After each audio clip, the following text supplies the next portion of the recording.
बताया है। ठीक है, मासा निकालने की 4 विधि। पहली विधि अपवर्तक के द्वारा हम निकाल सकते हैं।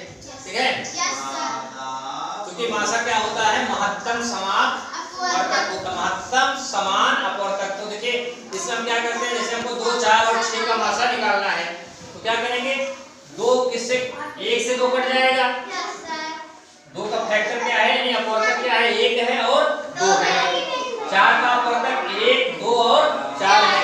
6 का अपवर्तक 1, 2, 3 और 6 है। तो अब हम इसमें देखें, क्योंकि हमारी परिभाषा क्या है महत्तम समान अपवर्तक की, महत्तम माने सबसे बड़ा समान अपवर्तक। तो इसमें देखो सबसे समान क्या है, 2, 2, 2 और 1, 1, 1। लेकिन इसमें बड़ा कौन, इसमें क्या है, सबसे बड़ा कौन सा है, 2 है।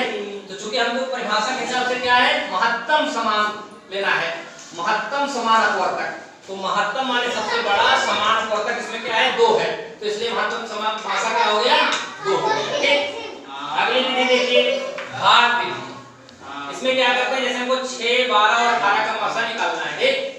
तो इसमें जैसे हम लासा में क्या करते थे कि 2 से काटे, जो नहीं कटा उतारते जाते हैं। लेकिन इसमें जो है, इस विधि से लगाते वक्त हमको ये बात ध्यान देना है कि ऐसी संख्या से काटेंगे जिससे सब कटे, सब विभाजित हो। तो 2 से सब कट रहा है ना, 2 तिहाई 6, 2 छन 12, 2 9 18।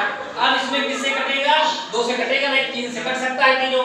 तो 3 1 के 3, 3 2 6 और 3 3 का 9।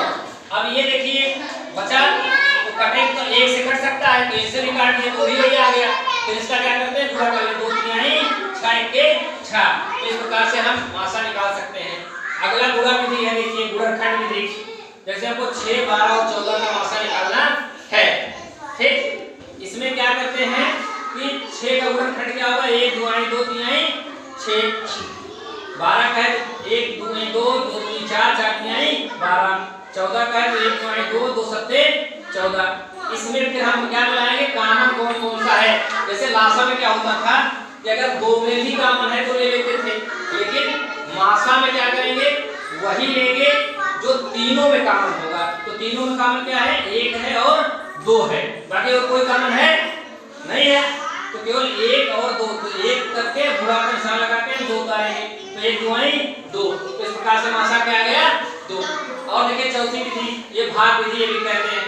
4, 8 और 12 का मासा अगर आपको निकालना है तो क्या करेंगे, पहले इसकी दोनों बड़ी संख्याओं को ले लेते हैं। तो 8 से 12 में भाग करेंगे, 8 के 8 घटाड़िए 4 आ गया। फिर जो शेष फल आया है उस शेष के भाजक में भाग देंगे इसके शेष फल से। तो 8 को यहाँ उतार के 4 दूनी 8 पूरी तरह विभाजित हो गया। तो 8 और 12 का मासा क्या आ गया, 4।